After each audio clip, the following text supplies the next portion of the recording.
Good morning बच्चों। ये class 11 के लेक्चर रिकॉर्ड कर रहे हैं, ठीक है। और आज जिस दिन लेक्चर रिकॉर्ड करें, पता नहीं अपलोड कब करूँगा, आज करूँगा कल करूँगा नहीं पता, लेकिन आज जब मैं लेक्चर रिकॉर्ड कर रहा हूँ तो ये जो पूरा वीक है वो सीरीज ऑफ इवेंट वाला था। सैटरडे को इट वाज बकरीद, तो जो भी बकरीद वाले स्टूडेंट हैं, ठीक है, उनको मेरी तरफ से बकरीद की ढेर सारी शुभकामनाएं, ठीक है, मतलब बकरीद मुबारक उनको। संडे को इट वाज फ्रेंडशिप डे, ठीक है, तो संडे को तुम लोगों ने अपने फ्रेंड्स को याद किया होगा, तो संडे को इट वाज फ्रेंडशिप डे। और आज मंडे और मंडे का सुबह मॉर्निंग, और आज क्या, आज है रक्षाबंधन। अब ये जो रक्षाबंधन है, वैसे तुम जानते हो क्या कहानी है क्या नहीं है, वो मेरे को नहीं पता, लेकिन ऐसा बोलना चाहूँगा कि रक्षा करने के लिए, प्रोटेक्ट करने के लिए ना किसी बंधन की जरूरत नहीं होनी चाहिए। मतलब let's make a pledge this Rakshabandhan that to do raksha, मतलब ऐसा प्लेज करते हैं कि रक्षा करने के लिए किसी बंधन की जरूरत नहीं होनी चाहिए। अब ये रक्षा ना किसी की भी हो सकती है, रक्षा किसी की भी हो सकती है। तुम अपने से छोटो जो भी हैं उनकी तुम रक्षा कर सकते हो, बहुत सारे फॉर्म्स हैं। ऐसा नहीं है कि वो मारधार करना, वो गुंडों से बचाना ही, that is only the raksha. You can do raksha and another form. जैसा कि तुम लोगों की रक्षा करनी है मुझे, तुम लोग करियर सिक्योर करना है मुझे, तो करियर सिक्योर करना है तो I am also doing my रक्षा। नो डाउट मुझे इसके पैसे मिलते हैं रक्षा करने के, लेकिन मुझे अच्छा भी लगता है।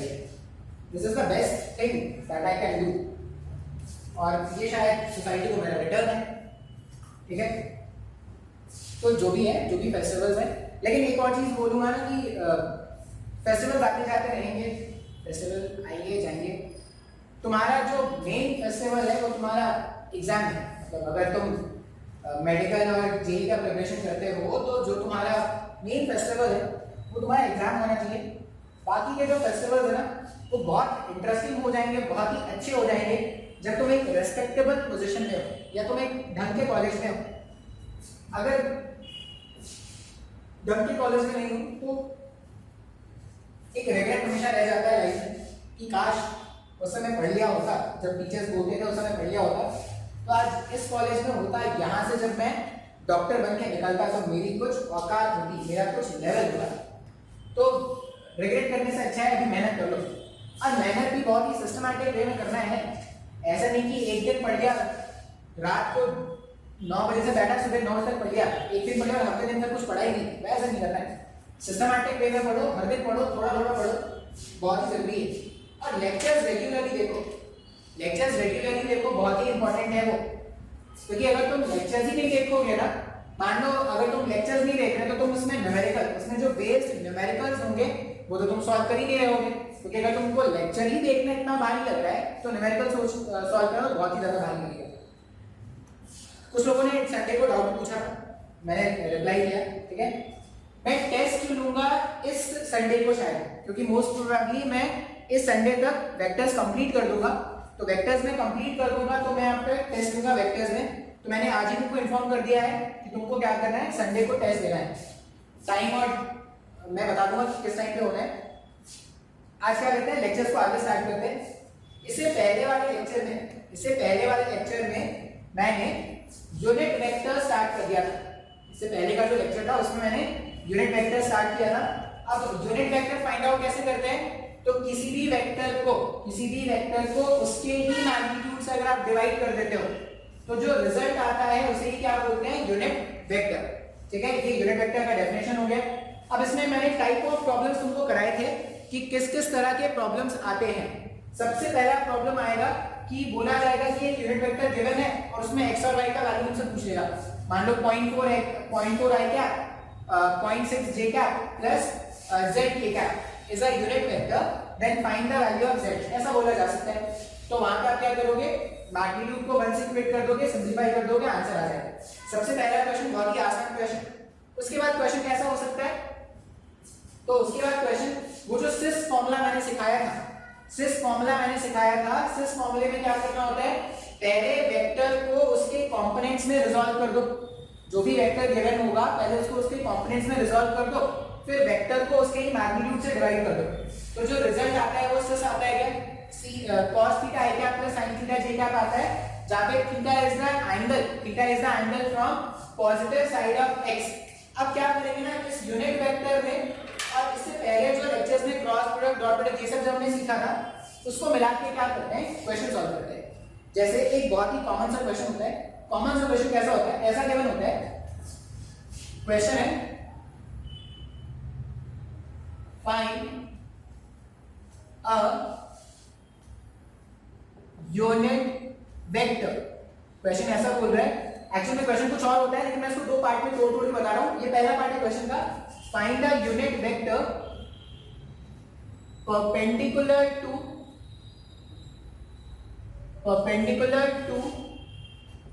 A vector and B vector. Question में ऐसा बोला गया है एक यूनिट वेक्टर फाइंड करो, एक यूनिट वेक्टर फाइंड करो जो ए वेक्टर और बी वेक्टर दोनों से ही परपेंडिकुलर है, सच दैट ए वेक्टर का वैल्यू क्या गिवन है, सच दैट ए वेक्टर को एक अच्छा वैल्यू मान लेते हैं 3i cap minus 4j cap, ये ए वेक्टर है, और बी वेक्टर को भी एक अच्छा वैल्यू मान लेते हैं 12i cap plus 5j cap. ठीक है, हमारे पास ए वेक्टर और बी वेक्टर इस तरह से गिवन है और ये बोल रहे हैं कि find a unit vector which is perpendicular to both A vector and B vector, ऐसा क्वेश्चन गिवन है। अब सिर्फ जो परपेंडिकुलर है वो सिर्फ ए वेक्टर से नहीं होना चाहिए, सिर्फ बी वेक्टर से नहीं होना चाहिए, दोनों से परपेंडिकुलर होना चाहिए। दोनों से परपेंडिकुलर होने का मतलब है कि जो भी ए वेक्टर और बी वेक्टर का प्लेन होगा, जो भी ए वेक्टर और बी वेक्टर का प्लेन होगा, मतलब किसी भी दो वेक्टर का एक कॉमन प्लेन तो बना सकते हैं। मान लो एक वेक्टर इधर है एक वेक्टर इधर है, तो एक कॉमन प्लेन ये हो सकता है, एक वेक्टर इधर एक वेक्टर इधर, तो एक कॉमन प्लेन ये हो सकता है। तो हमने क्या बोला कि मुझे ऐसा यूनिट वेक्टर ढूंढना है जो ए वेक्टर और बी वेक्टर दोनों से ही परपेंडिकुलर है। इसका मतलब एक ऐसा यूनिट वेक्टर ढूंढो जो ए और बी दोनों से परपेंडिकुलर है। अब बोलेंगे सर ऐसा कैसे ढूंढ पाएंगे, ऐसा कोई वेक्टर चाहिए जो ए से भी परपेंडिकुलर है और बी से भी परपेंडिकुलर है। तो अगर तुम याद करोगे जब हमने वेक्टर क्रॉस प्रोडक्ट सीखा था, वेक्टर क्रॉस प्रोडक्ट में हम क्या बोलते थे कि जो रिजल्ट आता था a क्रॉस b का जो रिजल्ट आता था वो वेक्टर a से भी परपेंडिकुलर होता था और वेक्टर b से भी परपेंडिकुलर होता था। क्या? हाँ सर, ये तो बताया था आपने। तभी तो राइट हैंड थंब रूल से उसका डायरेक्शन फाइंड करते थे ना। a और b का जो प्लेन होता था उसके परपेंडिकुलर में रिजल्टेंट का डायरेक्शन आता था। तो अगर मैं वेक्टर बना दूं, मैं अगर a क्रॉस b सॉल्व कर दूं तो मुझे क्या मिल जाएगा, एक वेक्टर मिल जाएगा।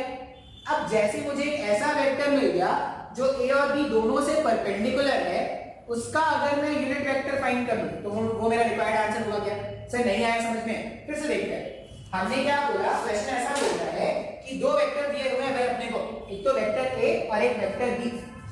वेक्टर a का भी डेफिनेशन हमें गिवन है और वेक्टर b का भी डेफिनेशन हमें गिवन है। और क्या बोल रहे हैं कि भाई साहब आपको एक ऐसा यूनिट वेक्टर ढूंढना है जो वेक्टर a और वेक्टर b दोनों से परपेंडिकुलर है। अब वेक्टर a और वेक्टर b दोनों से परपेंडिकुलर चाहिए। अब अगर मुझे वेक्टर मिल जाए, ऐसा कोई वेक्टर मिल जाए जो a से भी परपेंडिकुलर और b से भी परपेंडिकुलर है, तो उसका यूनिट वेक्टर निकालना तो जानते हैं। अब कैसे फाइंड आउट करते हैं? तो ऐसा कोई भी वेक्टर जो साइमल्टेनियसली दो वेक्टर से परपेंडिकुलर हो जाए वो a क्रॉस b होता है। क्या अगर आप a क्रॉस b फाइंड करो या b क्रॉस a, कुछ भी आप फाइंड कर लो, a क्रॉस b फाइंड कर लो या b क्रॉस a फाइंड कर लो, दोनों ही केस में आपको जो वेक्टर मिलेगा वो क्या हो जाएगा, a और b के प्लेन से परपेंडिकुलर हो जाएगा। क्या? बिल्कुल सर। तो हम क्या करते हैं, पहले वो परपेंडिकुलर वेक्टर ढूंढ लेते हैं, पहले वो परपेंडिकुलर वेक्टर ढूंढ लेते हैं जो a और b के प्लेन के परपेंडिकुलर है। फिर क्या कर देंगे, जो वेक्टर आया उसका यूनिट वेक्टर फाइंड आउट कर लेंगे, तो जो भी रिजल्ट आएगा वो मेरा क्या होगा, आंसर हो जाएगा। बात समझ में आ रहा है? तो यहां पे क्या करेंगे, स्टार्ट कैसे करेंगे, we know a vector cross b vector या b क्रॉस a भी लिख सकते हो, गलत नहीं होगा। We know a vector cross b vector is a vector which is perpendicular to perpendicular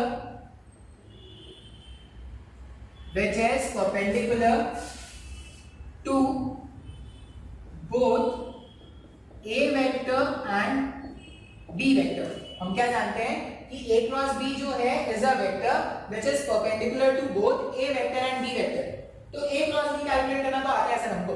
a cross b कैसे कैलकुलेट करते हैं? तो इस तरह से कॉलम बना लेंगे, यहां पे लिखेंगे i कैप, यहां पर माइनस j कैप और यहां पर k कैप। i कैप के साथ क्या लगा है a वेक्टर में? i कैप के साथ लगा है 3, j कैप के साथ लगा है -4 और k कैप का टर्म है नहीं तो k कैप का टर्म रख दिया 0। फिर b वेक्टर के साथ क्या लगा है? b वेक्टर के साथ लगा है यहां पर 12, सॉरी i कैप के साथ क्या लगा है 12, j कैप के साथ लगा है 5 और k कैप के साथ क्या लगा है 0। लिख सकते हैं ऐसा। तो मैंने ये टेबल बना दिया। अब मुझे अगर a क्रॉस b फाइंड करना है, a vector cross b vector का मुझे फाइंड करना है, तो पहले मैं कौन सा टर्म लिख रहा हूं? i कैप का टर्म लिख रहा हूं मैं पहले। अब i कैप का टर्म लिखने के लिए क्या करेंगे? मल्टीप्लिकेशन करना होता है। सेंस ऑफ रोटेशन क्या होता है? 1 2 माइनस, यहां पे मल्टीप्लिकेशन 3 4 मल्टीप्लिकेशन। तो i वाले कॉलम को कवर कर दो और i वाले रो को कवर कर दो। -4 0 5 0, 0 मल्टीप्लाइड बाय -4 0 हो गया, माइनस में 5 into 0 ये भी 0 हो गया क्या? मतलब i कैप का टर्म क्या आ रहा है? i कैप का टर्म ऐसा आ रहा है 0 into -4 माइनस में 5 into 0। सॉल्व करने पर ये 0 i कैप होगा क्या? तो पहला टर्म तो 0 i कैप है। नेक्स्ट टर्म देखते हैं। j कैप का टर्म अगर लिखना होता, ये पूरा कॉलम और ये पूरा रो अगर मैंने कवर कर दिया तो 0 into 3 minus 12 into 0 j cap का टर्म। अब जब भी j कैप का टर्म लिखना है तो माइनस j कैप लिख देंगे अपने मन से। यहां पे क्या आ जाएगा 0 into 3 माइनस में 0 into 12 ये लिखा जा सकता है। फिर अगर मुझे k कैप का टर्म लिखना है तो k कैप के टर्म के लिए ये कॉलम कवर और ये रो कवर। 5 into 3 is 50, तो पहला टर्म यहां पे लिख दो 5 into 3 फॉर्मूले का माइनस और 12 into 4 माइनस के साथ। अब जब आप सिंपलीफाई करोगे ये वाला टर्म हो गया 0, ये टर्म भी हो गया 0, ये कितना आ जाएगा? मतलब a vector cross b vector, a vector cross b vector कितना आ रहा है? 5 into 3 is 15 एंड 12 into 4 जो है वो 48 है, प्लस में 48 हो जाएगा ना k कैप के साथ। अब a क्रॉस b का वैल्यू मुझे कितना मिल रहा है? a क्रॉस b का वैल्यू मैंने सॉल्व किया तो a क्रॉस b का वैल्यू मेरे पास आ रहा है 48 प्लस 30 ये 63 हो रहा है क्या? a vector cross b vector जो है वो 63 k कैप है। अब तुम खुद से बताओ, ये जो वेक्टर है मेरे पास 63 k कैप, वो वेक्टर a से भी परपेंडिकुलर और वेक्टर b से भी परपेंडिकुलर। सर कैसे पता चला? देखो ये इसका x कंपोनेंट और y कंपोनेंट है, मतलब ये जो वेक्टर है वो xy प्लेन में है क्या? अगर ये xy प्लेन में है, मतलब y कोड अगर xy प्लेन में है, तो जो रिजल्टेंट आया है मल्टीप्लिकेशन का 63 k कैप इससे परपेंडिकुलर है या नहीं? ये xy प्लेन में था और जो वेक्टर आ रहा है k कैप वो बाहर की तरफ आ रहा है क्या? अगर k कैप वेक्टर बाहर आ रहा है तो y कोड के परपेंडिकुलर आ रहा है, मतलब इसके परपेंडिकुलर तो है। अब यहां पे देखो 12y cap plus 5j cap, 12y cap plus 5j cap भी क्या है? xy प्लेन में, तो ये 63 k कैप जो है वो a के भी परपेंडिकुलर है और b के भी परपेंडिकुलर है क्या? अब क्वेश्चन में मुझे क्या करना है? मुझे इस वेक्टर का यूनिट वेक्टर चाहिए, तो वेक्टर को इसके ही मैग्नीट्यूड से डिवाइड कर दो। मेरे पास a vector cross b vector जो है it is a perpendicular vector both to a vector and b vector, दोनों से परपेंडिकुलर साथ-साथ दिख रहा है। अब अगर मुझे ये कैलकुलेट करना है a vector cross b vector, a vector cross b vector का अगर मुझे क्या फाइंड आउट करना है तो मैं क्या लिख दूंगा? Vector divided by its magnitude. 63 इसका मैग्नीट्यूड है क्या? तो वेक्टर को जब आप मैग्नीट्यूड से डिवाइड कर दोगे तो k का आंसर आ जाएगा क्या? अब तुम देखोगे तो बिना कैलकुलेशन के तुमको लॉजिकली भी समझ में आ रहा होगा। यहां पर अगर माइनस k कैप भी लिखते ना तब भी आंसर सही हो जाता। माइनस k कैप कब आता? जब आपने b क्रॉस a किया होता। जैसे मैंने यहां पे सॉल्व करके a क्रॉस b फाइंड किया है, अगर आप b क्रॉस a फाइंड करते तो आपके आंसर माइनस k कैप आता, लेकिन वो भी तो जस्टिफाइड है ना आंसर। और खुद से देखो ना यहां पे लॉजिकली आपको समझ में आ जाएगा a वेक्टर xy प्लेन में, b वेक्टर xy प्लेन में, तो तो xy प्लेन के परपेंडिकुलर कौन सा एक्सिस है? xy प्लेन के परपेंडिकुलर k कैप का एक्सिस है क्या? इसका मतलब या तो प्लेन से बाहर निकलो या प्लेन से अंदर चले जाओ, दोनों ही केस में आपको एक यूनिट वेक्टर मिल जाएगा। अब जो यूनिट वेक्टर आया उसका क्या करेंगे, सॉरी जो वेक्टर आया क्रॉस करने के बाद उसका यूनिट वेक्टर फाइंड आउट कर लेंगे। अच्छा ये क्वेश्चन थोड़ा आसान था, इसे तुमको लगा कि नहीं सके तो बहुत ही आसान था। एक बिल्कुल सेम क्वेश्चन मैं ऐसा दे रहा हूं आपको क्या करना है, स्क्रीन पॉज करना, खुद से सॉल्व करने की कोशिश करनी है, ठीक है। पहले तो मैं स्क्रीन पॉज करूंगा, इसको रब करूंगा, फिर नया क्वेश्चन लिखूंगा। जो मैंने क्वेश्चन दे दूं, जैसे मैंने क्वेश्चन दे दिया है, स्क्रीन को रोकना और खुद से सॉल्व करना अगर तुमको समझ में आ गया है, ठीक है। चलो स्टार्ट करते हैं। देखो नेक्स्ट क्वेश्चन देखते हैं। मैं क्वेश्चन लिखूंगा, तुम स्क्रीन पॉज करना और खुद से ट्राई करना सॉल्व करने का। मान लो वेक्टर ए ऐसा गिवन है, वेक्टर ए क्या गिवन है, उसकी डेफिनेशन लो 3i cap minus 2j cap plus 9 4 13 में बहुत मुश्किल है, 3i cap minus 2j cap और ले लो एक 5k कैप, ठीक है। वेक्टर ए ऐसा गिवन है। वेक्टर बी क्या गिवन है, वेक्टर बी गिवन होगा i cap minus j cap plus 2k cap. कुछ तो मैंने मन से लिख दिया कि माइनस माइनस 2k कैप, मैंने अपने मन से इस तरह से लिख दिया। और मुझसे ये पूछा गया है फाइंड द वेक्टर, ऐसा पूछा गया है फाइंड द वेक्टर, पहले तो यूनिट वेक्टर ही ढूंढ लो। Find the vector which is perpendicular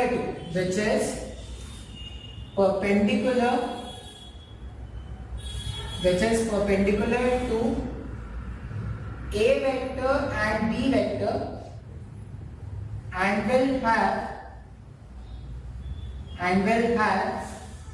a magnitude of 10 units। ऐसा क्वेश्चन गिवन है। आप क्वेश्चन को क्या करना, यूनिट वेक्टर बस फाइंड कर सकते। पूरा क्वेश्चन क्या है क्या नहीं है वो मैं समझा दूंगा। आपको क्या करना है, स्क्रीन पॉज करके यूनिट वेक्टर ढूंढना है। a क्रॉस b का आपको यूनिट वेक्टर ढूंढना है, या ऐसा यूनिट वेक्टर ढूंढ लो which is perpendicular to the plane of a and b। इतना कर लो, बाकी मैं क्वेश्चन आपको समझा दूंगा क्वेश्चन में क्या करना है। पहले तो वही कर लेते हैं जो जानते हैं। हमें ढूंढना है फाइंड द वेक्टर, इस बार यूनिट वेक्टर नहीं ढूंढना। स्क्रीन पॉज करके मुझे लगता है तुमने क्वेश्चन सॉल्व कर लिया होगा। तुमने यूनिट वेक्टर जो मैंने इससे पहले वाले क्वेश्चन में समझाया था कि किस तरह से यूनिट वेक्टर ढूंढते हैं, वो शायद तुमने कर लिया होगा, ठीक है। अब क्वेश्चन क्या बोल रहा है, ध्यान से देखना। क्वेश्चन बोल रहा है फाइंड द वेक्टर, अब मुझे एक वेक्टर ढूंढना है। Find the vector which is perpendicular to a and b। एक ऐसा वेक्टर ढूंढो जो a और b दोनों से परपेंडिकुलर है, लेकिन उस वेक्टर का मैग्नीट्यूड कितना होना चाहिए, 10 यूनिट्स का होना चाहिए। ये तीन बातें यहां पर इंपॉर्टेंट है। तुमने स्क्रीन पॉज करके I hope unit vector calculate कर लिया होगा, a vector cross b vector find out कर लिया होगा और फिर इसका यूनिट वेक्टर फाइंड आउट कर लिया होगा। इतना तुमने कर लिया है क्या? तो अगर मैं बोल रहा हूं कि मुझे एक ऐसा वेक्टर ढूंढना है, मुझे एक ऐसा वेक्टर ढूंढना है जो a और b दोनों से परपेंडिकुलर हो, और उस वेक्टर का मैग्नीट्यूड कितना चाहिए, जो a और b से परपेंडिकुलर है उसका मैग्नीट्यूड चाहिए 10 यूनिट्स का। अब देखो स्टार्ट कैसे करेंगे, a और b का क्रॉस कर दो और यूनिट वेक्टर ढूंढ लो। तो a क्रॉस b तुमने सॉल्व कर लिया, उसका यूनिट वेक्टर भी ढूंढ लिया। अब जो यूनिट वेक्टर आया होगा, यूनिट वेक्टर क्या करता है, डायरेक्शन बताता है क्या? मतलब a क्रॉस b करने के बाद और a क्रॉस b का यूनिट वेक्टर ढूंढने के बाद मेरे पास जो आया होगा वो a और b के प्लेन या a और b के परपेंडिकुलर प्लेन का डायरेक्शन आ गया होगा। अगर मुझे डायरेक्शन मिल गया, मैं डायरेक्शन में मैग्नीट्यूड मल्टीप्लाई कर दूंगा तो मुझे क्या मिल जाएगा, मुझे वेक्टर मिल जाएगा। समय को नहीं समझ में आया, ध्यान से सोचो ना। मैं अगर बोल रहा हूं कि ये मत देखो, ये 10 यूनिट वाला बात मत देखो। मैं बोल रहा हूं कि मुझे वेक्टर चाहिए जो a वेक्टर और क्रॉस b वेक्टर के परपेंडिकुलर है। इससे पहले वाले क्वेश्चन में यूनिट वेक्टर ढूंढते थे जो a और b दोनों के परपेंडिकुलर है। अब यहाँ पे a क्रॉस b का परपेंडिकुलर यूनिट वेक्टर ढूंढ लिया मैंने। यूनिट वेक्टर ढूंढ लिया मतलब मैंने डायरेक्शन ढूंढ लिया। क्या मैंने डायरेक्शन ढूंढ लिया है। अब अगर मुझे डायरेक्शन मिल गया है, डायरेक्शन में मैं मैग्नीट्यूड अगर मल्टीप्लाई कर दूंगा तो जो भी रिजल्ट आएगा, डायरेक्शन में मैग्नीट्यूड मल्टीप्लाई कर दिया, जो भी रिजल्ट आएगा वो वेक्टर क्वांटिटी होगा। क्या बात समझ में आ रहा है? तो मैं सॉल्व करके आपको दिखाता हूं, ठीक है। एकदम ध्यान से देखना और समझने की कोशिश करना है। ऐसे क्वेश्चन एग्जाम में बनते हैं। तुम a क्रॉस b करो, b क्रॉस a करो, दोनों में से कुछ भी करो, आंसर में बस एक माइनस का चेंज आएगा, ठीक है, उससे ज्यादा चेंज नहीं आएगा। तो तुमको आंसर में प्रॉब्लम नहीं होगा अगर तुमको समझ में आ गया है तो। पहले क्या करते हैं, ए वेक्टर क्रॉस बी वेक्टर ढूंढ लेते हैं। अब ए वेक्टर का डेफिनेशन क्या लिखा है, तो पहले तो आई कैप माइनस जे कैप और ये के कैप ऐसे लिख दिया मैंने। आई कैप जे कैप और के कैप मैंने इस तरह से लिख दिया है। ए वेक्टर तुम B vector cross A vector करो, A vector cross B vector करो, दोनों ही केस में जो आंसर आएगा वो उसमें बस एक माइनस का चेंज होगा, तो टेंशन मत लेना। मैं ए क्रॉस बी कर रहा हूं, तो ए क्रॉस बी करूंगा तो आई के साथ 3 लगाए, जे के साथ -2 लगाए और के के साथ 5 लगाए। बात समझ में आ रहा है? आई के साथ 3 लगा था, जे के साथ -2 लगाए। यहाँ पे ये नहीं देखेंगे कि सर यहाँ पे तो माइनस जे आपने लिखा है तो माइनस जे के साथ 2 लगाए, वो नहीं देखना है। ये जे जब लिखोगे ना तो यहाँ पे माइनस अपनी मर्जी से लिख देना। वो मैथ्स में जब हम आगे जाके अगर तुम्हारा मैथ्स किसी का अगर होगा तो मैट्रिसेस डिटरमिनेंट में वो समझता है कि माइनस क्यों लिखा है। अभी के बस याद कर लेना कि माइनस जे क्या मुझे लिखना है। फिर बी वेक्टर के अगर मैं लिखूं तो बी वेक्टर का आई के साथ क्या है 1 है, जे के साथ क्या है -1 है और के के साथ क्या है -2। अब अगर मैंने ये बना लिया तो मैं ए क्रॉस बी फाइंड आउट कर सकता हूं। मैं लिख रहा हूं ए वेक्टर क्रॉस बी वेक्टर। पहला टर्म मैं लिख रहा हूं आई कैप का। जब मैं आई कैप का टर्म लिखूंगा तो मल्टीप्लिकेशन कैसे करना होता है, इस तरह से मल्टीप्लिकेशन 1 2 मल्टीप्लिकेशन नीचे -3 4 इस तरह से मल्टीप्लिकेशन। अब ये कवर अप कर दो और ये कवर अप कर दो तो -2 5 -1 -2 बचा है। इसका मल्टीप्लिकेशन इसके साथ जब करोगे 1 से मल्टीप्लिकेशन 2 का करना है तो -2 into -2 क्या हो जाएगा 4 हो जाएगा। फॉर्मूले का -1 into 5 -5 हो गया क्या, तो यहाँ पे मैंने लिख दिया -5। फिर अगर मुझे -j कैप का टर्म लिखना है, मैंने -j कैप का टर्म अगर लिखना है तो ये पूरा कवर और ये पूरा कवर, सॉरी ये पूरा कवर -j कैप वाला टर्म पूरा कवर और ये ऊपर वाला टर्म कवर। तो -2 का मल्टीप्लिकेशन 3 के साथ, -2 का मल्टीप्लिकेशन 3 के साथ -6, फॉर्मूले का -1 का मल्टीप्लिकेशन 5 के साथ 5 और यहां पर लिख देना j कैप। लिख सकते हैं सर ऐसा। फिर क्या करना है, फिर लिखना है k कैप का टर्म। अगर k कैप का टर्म लिखोगे तो ये पूरा और ये पूरा कवर अप कर दिया। -1 का मल्टीप्लिकेशन 3 के साथ -3, फॉर्मूले का -1 का मल्टीप्लिकेशन -2 के साथ -2। अब अगर आप a क्रॉस b का वैल्यू यहां पर देखोगे, अगर आप a क्रॉस b का वैल्यू देखोगे, मैं क्वेश्चन नोट कर दे रहा हूं, क्वेश्चन को स्क्रीन पॉज करके नोट कर लेना, या तुमने शायद क्रॉस प्रोडक्ट तो पहले ही फाइंड आउट कर लिया था। आई होप तुमको इस टाइम पर ना क्रॉस प्रोडक्ट करना आ चुका होगा। देखो अगर ना किसी भी तरह का प्रॉब्लम आए ना, तुमको क्वेश्चन जब तुम सॉल्व करना स्टार्ट करोगे, तुमको किसी भी तरह का प्रॉब्लम आए तो बिना डरे बिना सोचे समझे आप डाउट पूछ सकते हो। ये मत सोचना यार ये बहुत छोटा डाउट था सर गुस्सा करेंगे, नहीं। तुमको नहीं समझ में आया है तो मेरा काम है तुमको बताना। अगर तुमको एक बार में नहीं समझ में आया तुम 10 बार पूछोगे तो मैं बाउंड हूं 10 बार बताने को, ठीक है। अब अगर मैं इसको सॉल्व करूं तो यहां पे क्या आ जाएगा, a vector cross b vector. पहला टर्म क्या है 4 माइनस माइनस, ये 5 हो गया ना, 4 + 5 9। पहला टर्म मेरे पास हो गया 9 आई कैप। दूसरा टर्म क्या हो रहा है 6 और 5 माइनस में, ये -11 और ये बाहर, दो बार जी का कैसे -6 -5 -11 और ये बाहर का माइनस प्लस बना देगा इसको, तो +11 जे कैप और के कैप यहां पर क्या हो जाएगा -3 और ये +1 हो गया क्या, सॉरी -3 और +2 -1 के कैप, तो यहां पे आ जाएगा -k कैप। अब अगर a क्रॉस b वेक्टर मुझे मिल गया, a vector cross b vector अगर मुझे मिल गया तो इसमें कैप लगा देंगे तो ये इसका यूनिट वेक्टर हो जाएगा क्या। अब इसका यूनिट वेक्टर क्या लिखेंगे, तो वेक्टर को उसके ही मैग्नीट्यूड से डिवाइड कर दो। इसका मैग्नीट्यूड कैसे लिखते हैं, i के कोफिशिएंट का स्क्वायर 9 का स्क्वायर, j के कोफिशिएंट का स्क्वायर प्लस -1 का स्क्वायर।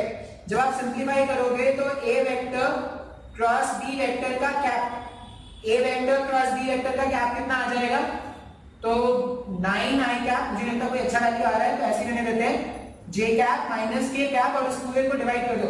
9 का स्क्वायर इज 81, 11 का स्क्वायर इज 121 और ये 1, तो कितना आ जाएगा 81 1 2 1 और ये 1 1 1 1 3 8 और 2 0 2 0 3। बहुत ही बेकार सा वैल्यू आया है रूट ओवर ऑफ 203। इससे ज्यादा कैलकुलेट करने का नहीं सोचेंगे, इतना ही छोड़ देंगे। अब मेरे पास यूनिट वेक्टर मिल गया। अब किसी ने अगर यहाँ पर b क्रॉस a किया होता ना, अगर किसी ने यहाँ पर b क्रॉस a किया होता तो उसका यूनिट वेक्टर पता है क्या आता? अगर किसी ने b vector cross a vector किया होता, b vector cross a vector किया होता तो उसका यूनिट वेक्टर बस ऐसा आ जाता, एक माइनस आ जाता, जहां पे प्लस है वहां पे माइनस लिख देना। 9i cap minus 11j cap plus k cap और रूट ओवर ऑफ 203। बस क्या आया होगा उसका? बात समझ में आ रहा है क्या?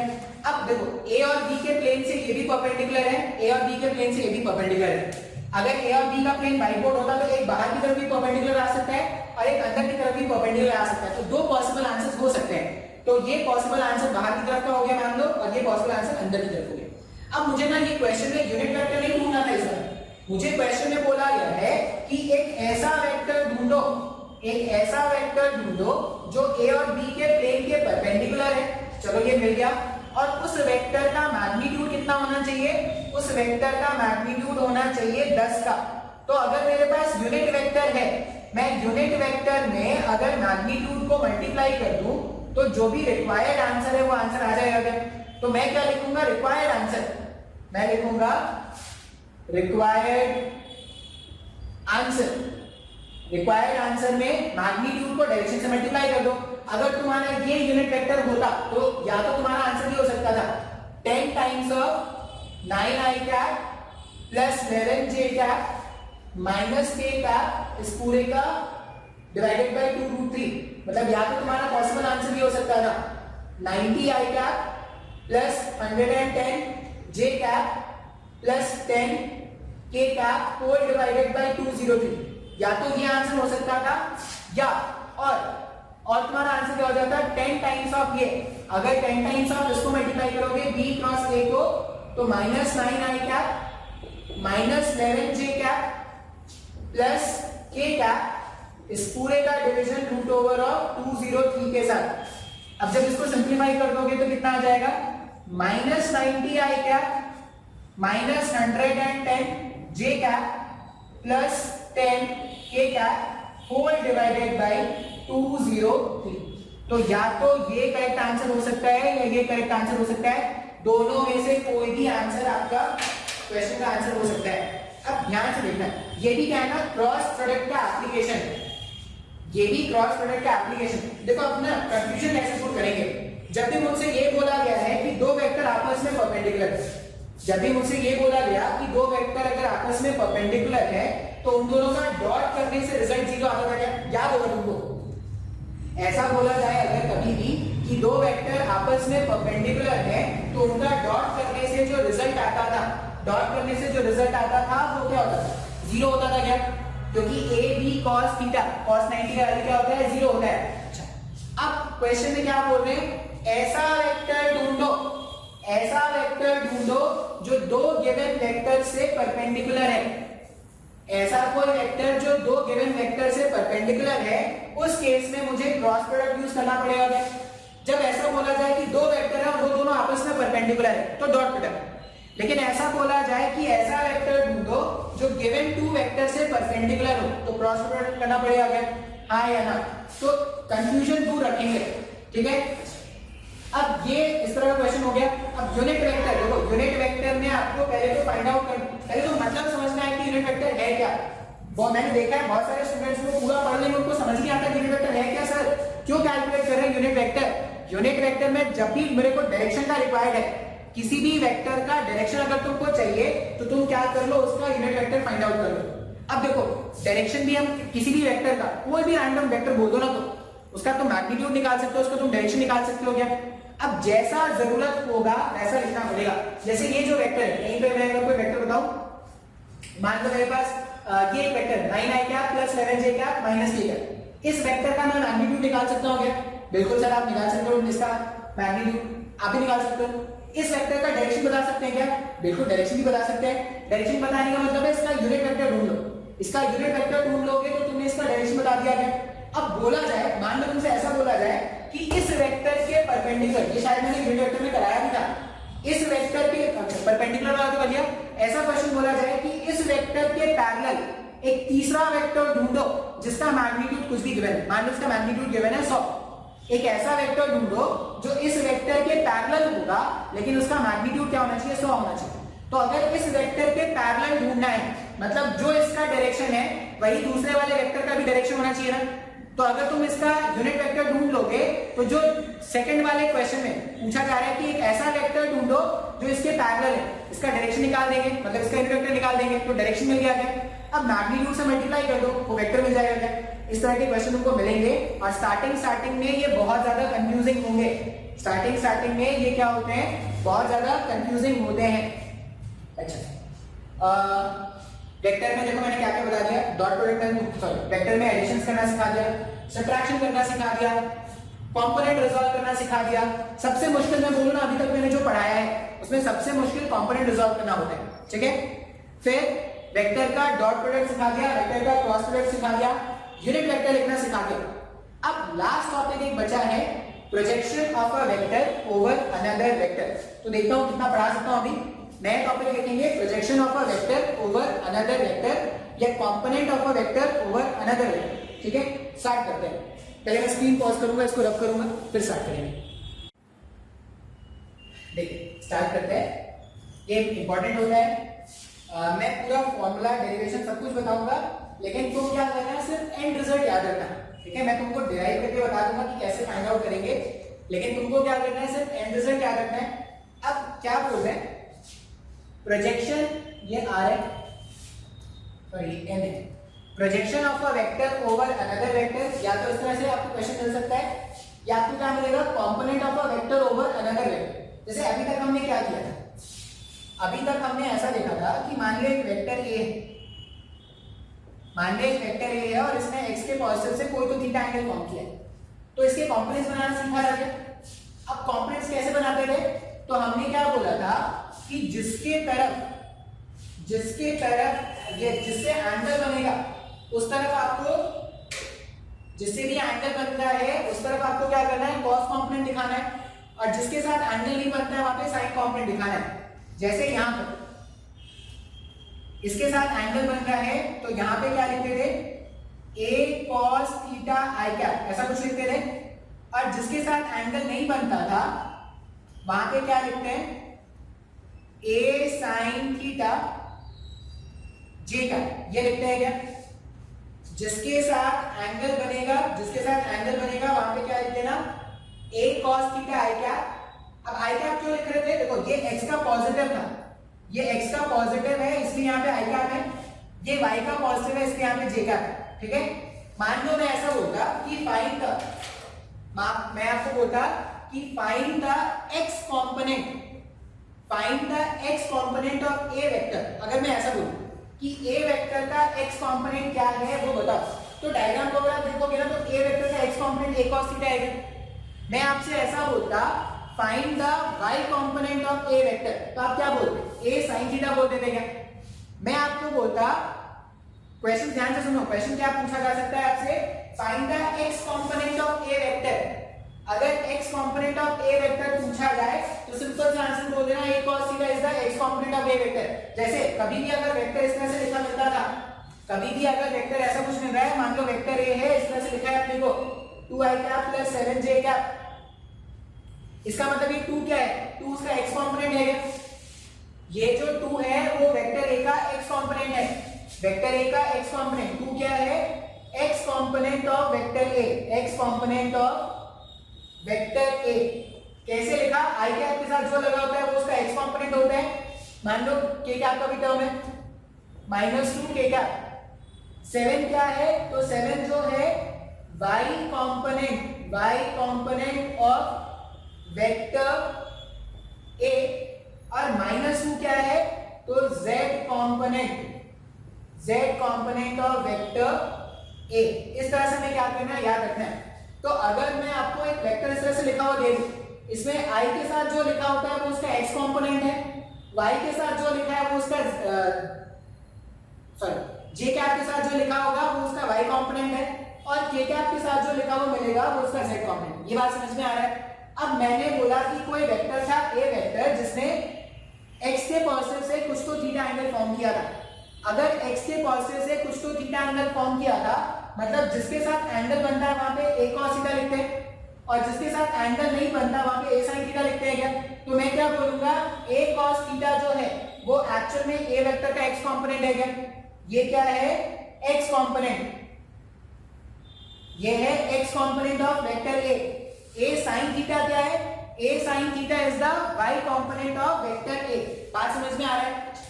कभी कभी क्वेश्चन ऐसा पूछते हैं, फाइंड द वेक्टर कंपोनेंट। ध्यान से सुनना, क्वेश्चन क्या पूछेंगे, फाइंड द वेक्टर कंपोनेंट। जैसे मान लो ये जो है